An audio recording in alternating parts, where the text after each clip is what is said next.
인사했으면 좋겠습니다. 우리 환영하고 축복합니다라고 함께 한번 옆에 분들 보고 인사하겠습니다. 잘 오셨습니다. 잘했습니다. 사랑하고 축복합니다. 네. 요 시간대가 가장 잠이 오고 그죠? 졸리는 시간이죠. 네, 오예배 때가. 네, 충분히 이해됩니다. 그럼에도 불구하고 눈을 크게 뜨시고 정신을 집중하시고 말씀을 들어주셨으면 좋겠습니다. 여러분 잠을 좀 깨시라고 제가 좀 재미난 이야기 하나 해드리겠습니다. 어느 학교의 미술 시험 문제에 생각하는 사람을 조각한 조각가의 이름을 적어달라고 그렇게 문제가 나왔습니다. 그런데 한 똑똑한 친구가 이 학생이 조각가 이름을 로댕이라고 적었습니다. 로댕 맞죠, 그죠? 네. 그런데 옆에 있던 그 친구가 이 친구가 똑똑한 걸 알고는 옆에서 몰래 정답을 컨닝해서 적는다는 것이 어떻게 적었느냐? 오뎅이라고 적었대요. 오뎅이라고. 네. 근데 그 옆에 있던 친구도 답을 몰라서 그 옆에 있는 친구의 답을 딱 보았는데 오뎅이라는 그 답을 보고는 나름 유식하게 적는다고 한 것이 뭐라고 적었느냐? 어묵이라고 적었다고 합니다. 잘 아시네요. 네. 근데 그 옆에 학생도 컨닝을 합니다. 그런데 좀 다른 표현을 하고 싶었나 봐요. 그래서 적는다는 것이 덴뿌라라고 그렇게 적었다고 합니다. 예.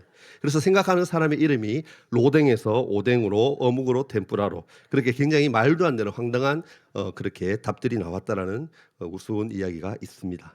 이제 좀 정신이 집중이 되시나요? 네. 우리 주위에 보면요. 진리가 왜곡된 채로 받아들여져서 그렇게 믿고 잘못 살아가는 사람들이 의외로 굉장히 많습니다. 예수님은요, 요한복음 8장 32절 말씀에 진리를 알지니 진리가 너희를 자유롭게 하리라라고 말씀하셨습니다. 저는 오늘 여러분들에게 가장 중요한 인생의 진리를 말씀드리고자 합니다. 저는 오늘 설교 준비를 하면서 잠시나마 이런 생각을 한번 해보았습니다.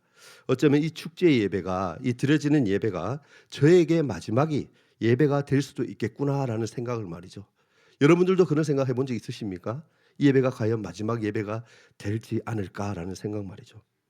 여러분, 노벨상에 버금가는 상으로서 종교인에게 주어지는 템플턴 상을 받은 한경직 목사님, 고 한경직 목사님은요, 28세에 폐병 선고를 받고 한쪽 폐를 잘라내는 수술을 받게 되죠.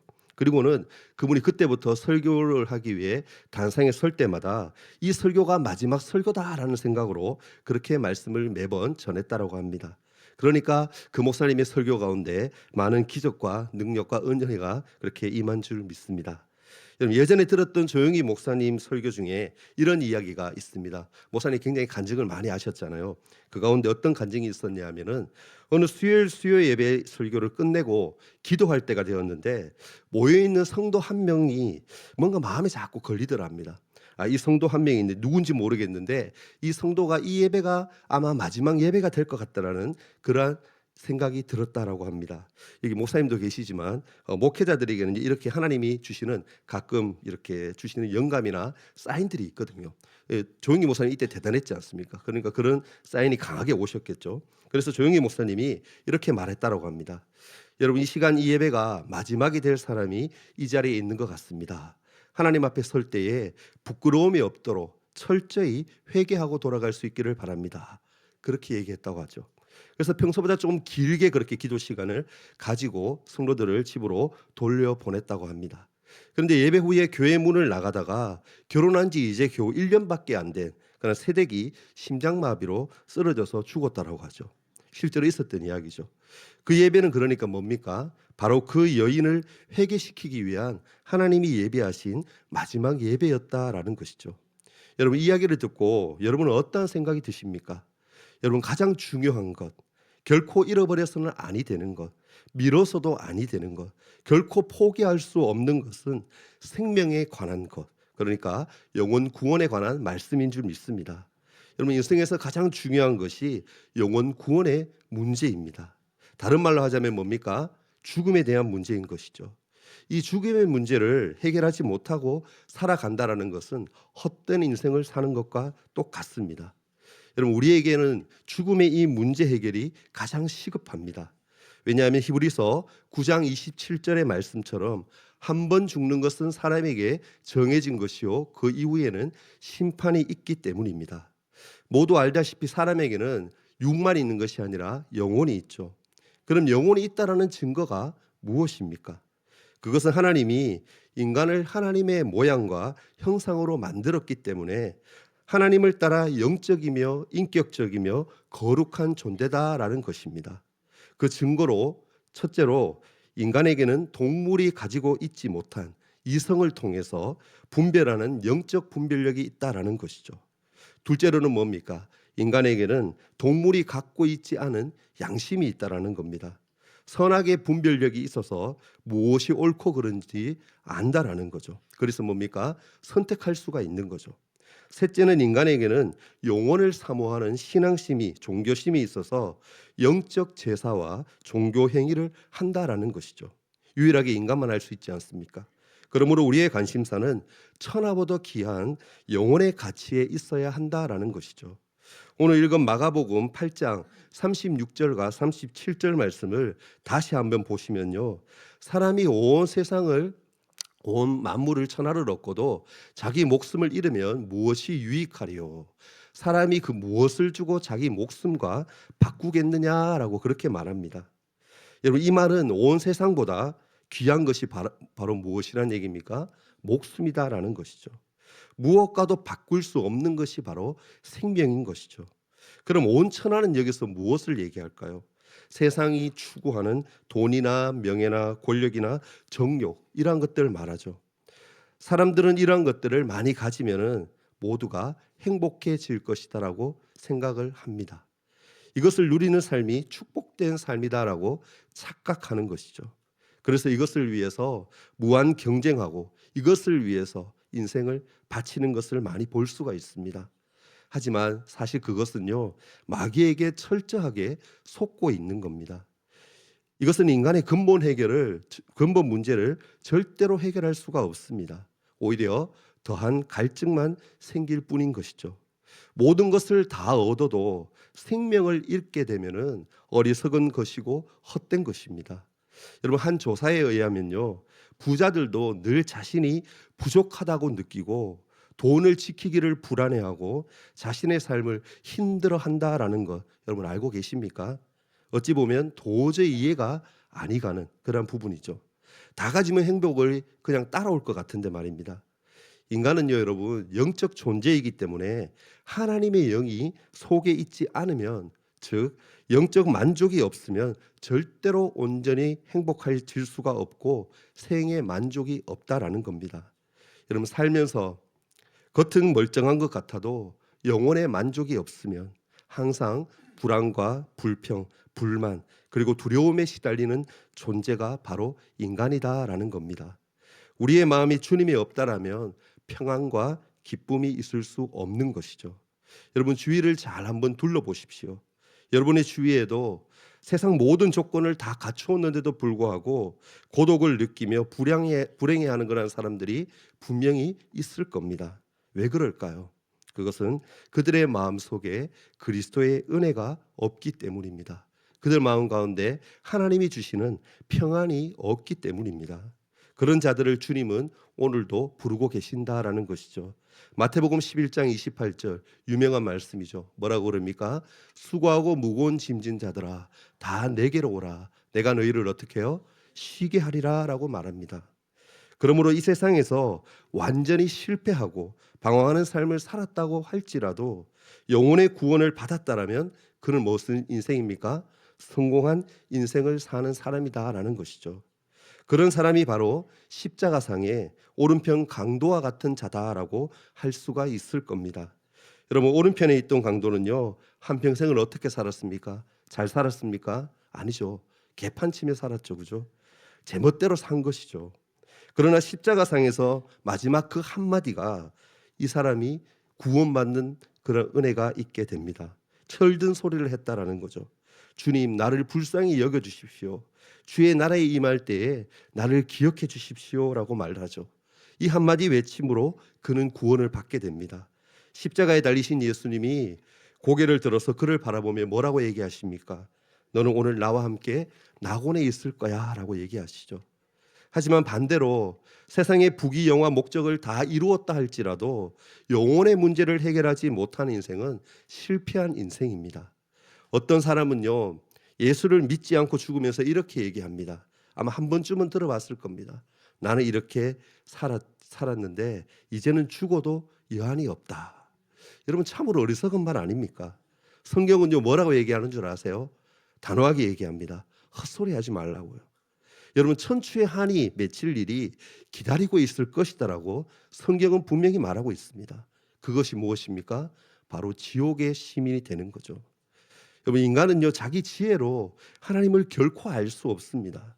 자기의 운명을 모르기 때문에, 범죄의 결과가 무엇인지 모르기 때문에, 예수님을 믿지 않은 결과가 무엇인지 모르기 때문에 그렇게 겁없이 떠들어대는 것입니다.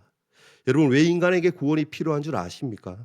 그것은 인간이 죄로 인해서, 원죄로 인해서 타락했고 자범죄로 타락한 인생을 살아가기 때문입니다. 알다시피 아담이 마귀의 유혹에 넘어가서 하나님을 배반하게 되고 불순종을 저질러 버리죠. 이때부터 인간에게 무엇이 들어옵니까? 죄가 들어오게 되죠. 죄의 삭은 사망이기 때문에 모든 인간은 불순종의 결과로 죄의 종이 되었죠. 마귀가 시키는 대로 불의와 추악과 탐욕과 시기와 살인과 분쟁과 악독을 행하는 존재가 되었다라는 것입니다. 그래서 인간에게는 무엇이 필요합니까? 반드시 구원이 필요하다라는 것입니다. 이는 살아가는 동안에 저주로부터 자유함을 얻어 복된 삶을 살고 죽은 후에는 영원한 천국의 안식을 누릴 수 있기 때문이죠. 여러분 죄로부터 자유로운 자는 있다 없다? 없습니다. 여러분 의인은 없나니 하나도 없다라고, 또한 죄의 삭은 사망이라고 성경은 끊임없이 우리에게 얘기하고 증거하고 있습니다. 예수님이 십자가를 지실 때 당시에 많은 사람들이 예수님이 하나님께 버림받은 자다라고, 저주받은 자다라고 생각을 했습니다. 실패한 인생이라고 모두가 조롱하였죠. 사실은 그것이 나의 죄를, 당신들의 죄를 지신 것인 줄을 몰랐던 거죠. 이사야서 53장 4절과 5절 말씀에 이렇게 고백합니다. 그는 실로 우리의 질고를 지고 우리의 슬픔을 당하였거늘 우리는 생각하기를 그는 징벌을 받아 하나님께 맞으며 고난을 당한다 하였노라. 그가 찔림은 우리의 허물 때문이요 그가 상함은 우리의 죄악 때문이라. 그가 징계를 받음으로 우리는 평화를 누리고 그가 채찍에 맞음으로 우리는 나음을 받았도다. 아멘. 예수님이 오시기 전부터 700년 전에 이렇게 예언했다라는 거죠. 이 감동의 말씀이 우리 마음에도 새겨지기를 주의 이름으로 축원합니다. 여러분 십자가 밑에서 하나님의 사랑을 발견할 수 있는 저와 여러분이 되기를 바랍니다. 그리고 나의 모습을 발견할 수 있기를 바랍니다. 십자가를 지신 주님은요 다 이루었다라고 외치셨습니다. 그 말이 무슨 뜻입니까? 인간의 구원을 이루기 위한 모든 일을 하나님 편에서는 다 이루었다라는 뜻이죠. 이제는 우리에게 자유의지가 주어졌기 때문에 그 선택은 뭐다? 우리의 책임이다라는 것이죠. 구원의 완전한 길은 십자가가 유일합니다. 이 십자가가 나의 죄를 대속한 것임을 믿기만 하면 구원받게 되는 줄 믿습니다. 요한복음 1장 12절에 뭐라고 얘기합니까? 영접하는 자 곧 그 이름을 믿는 자들에게는 하나님의 자녀가 되는 권세를 주셨다라고 선언하고 있습니다. 그리고 또한 요한복음 11장 25절에도 나는 부활이요 생명이니 나를 믿는 자는 죽어도 산다라고 분명히 말씀하고 있습니다. 여러분 믿으면요 죽어도 살아나는 역사가 일어나는 것입니다. 여러분 과거나 현재나 미래의 모든 문제가 해결되는 겁니다. 여러분 영혼의 문제는 다음으로 미룰 그러한 문제가 결코 절대 아닙니다. 영혼을 가지고 내기하는 그런 엄청난 도박을 해서는 절대로 안 됩니다. 여러분 우리에게 내일이 있다라고 장담하지 않기를 바랍니다. 내일이 없을 수도 있습니다. 여러분 이 지구상에도 보면은 지금도 이런저런 이유들로 하루에 200만 명 이상이 다 죽어 나간다라고 합니다. 그러므로 우리 인생에서 제일 먼저 해결해야 할 그 문제는 바로 사실 영혼의 문제입니다. 보라 지금은 은혜 받을 만한 때요 보라 지금은 구원의 날이도다라고 고린도후서 6장 2절에는 분명히 말씀하고 있습니다. 간혹 어떤 사람은요 나중에 죽기 직전에 예수님을 믿겠다라고 영접하겠다라고 그렇게 얘기를 하는 것을 많이 보죠. 그러나 믿음은 어떻습니까? 성령님이 그 마음에 오셔서 찾아오셔서 믿을 만한 마음을 주셔야 믿을 수 있습니다. 여러분, 내 마음대로 되는 것이 결코 아닌 것이죠. 제 얘기를 잠깐 해드리려고 하는데요. 제 어렸을 때 학창 시절 때 고등학교 1학년 때 제가 수련회를 갔던 것이 기억이 납니다. 저와 초등학교 때부터 아주 친했던 친구가 있었습니다. 그래서 이 친구를 교구 전도해서 고등학교 1학년 때 갔던 이 수학여행 수련회에 함께 데려가게 되었죠. 이튿날이었는데 전도사님이 어떤 특별한 시간을 가지면서 무엇을 하셨냐면은 종이를 친구들에게 하나씩 다 나누어 줬습니다. 우리들 다 받았죠. 그래서 설문조사를 했어요.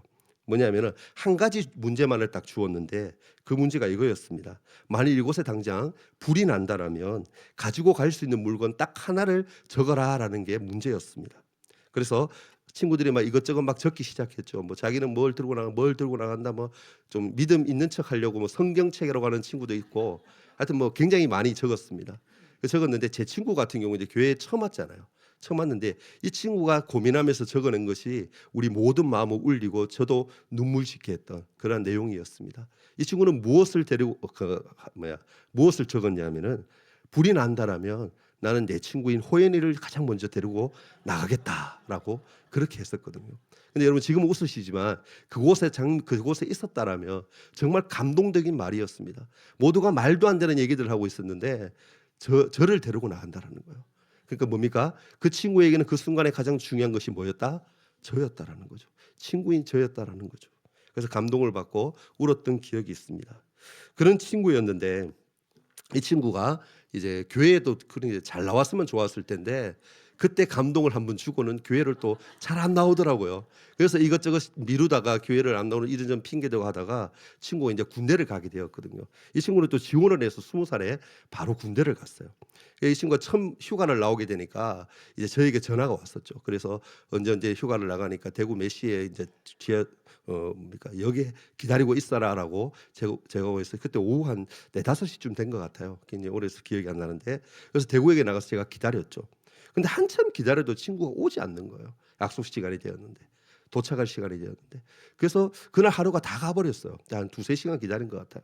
그다음에 집에 왔는데 부대에 전화해도 부대에서는 휴가 벌써 나갔다 그러고 그러니까 다음 날 되어서 아침에 일찍 부대에서 저에게 전화가 온 거예요.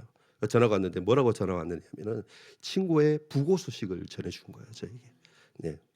지금도 생각하니까 마음이 울컥한데 어떤 소식이었냐면 이 친구가 그동안 군에 가서 참 못된 걸 배웠어요. 군에 가면 그런 거 다 배우잖아요. 술 담배를 배운 거예요. 원래 술 담배 안 하던 친구인데 착했던 친구인데 교회만 안 나왔다 뿐이지. 그래서 이 친구가 군대 가서 술 담배를 배웠는데 좀 많이 배웠나 봐요. 그래서 이제 여러분 기억하시는가 모르겠지만 제가 20살 때니까 30년 전입니다. 예, 꽤 됐네요. 예, 그때는 여러분 열차 같은 경우에 보면은 난간이 우리가 문을 열 수 있고 마음대로 할 수가 있었어요. 지키는 사람들이 거의 없었죠, 그죠? 거기서 사람들이 막 나와가지고 담배 안에서는 못 피니까, 그죠? 그거 나와가지고 문 열고는 막 바람 쐬면서 담배 피기도 하고 거기서 좀 심한 사람들 술도 먹기도 하고 앉아가지고 그죠? 걸터서 저도 한 번은 옛날에 한번 담배 술은 아니고요, 거기 나가봤던 기억이 있어요, 저도.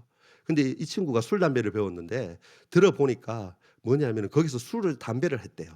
거기서 난간에서 고참하고 같이 나오면서 그러다가 이 친구가 얼마나 술을 많이 먹은지 어떻게 됐는지 모르겠지만 어떤 발을 헛디뎠는지 모르겠지만 난간에서 떨어져서 마침 또 떨어진 것까지만 했어도 괜찮았을 건데 반대에서 또 열차가 오고 있는 거예요. 그래서 바로 이렇게 깔려서 즉사했다고 그렇게 저한테 연락이 왔더라고요. 여러분 저하고 굉장히 오래된 친구였고 거의 친한 걸 넘어서는 가족 같은 친구였는데 그렇게 죽었다라는 부고 소식을 들었으니까 제가 얼마나 마음이 아팠겠습니까? 제 생각엔 아마 몇 개월 동안을 제가 밥도 제대로 못 먹었던 것 같아요. 그리고 참 지금도 후회되는 게 장례식장에도 제가 안 갔어요. 못 갔어요. 부모님도 제가 너무 잘 아는 분이라서 간다는 자체가 제가 얼굴을 보이는 게 너무 죄송한 거예요. 예. 제가 이 얘기를 왜 드리는 것 같습니까, 여러분? 가장 친했던 그 친구를 잃었다라는 슬픔보다도 지금도 저를 가슴 아프게 하는 것은 그때 당시에도 가슴 아팠던 것은 내가 왜 그 친구를 제대로 전도하지 못했을까? 왜 교회에 나오도록 더 권면하지 못했을까? 그 마음이었더라고요. 나름대로 그래도 한다고 했었거든요.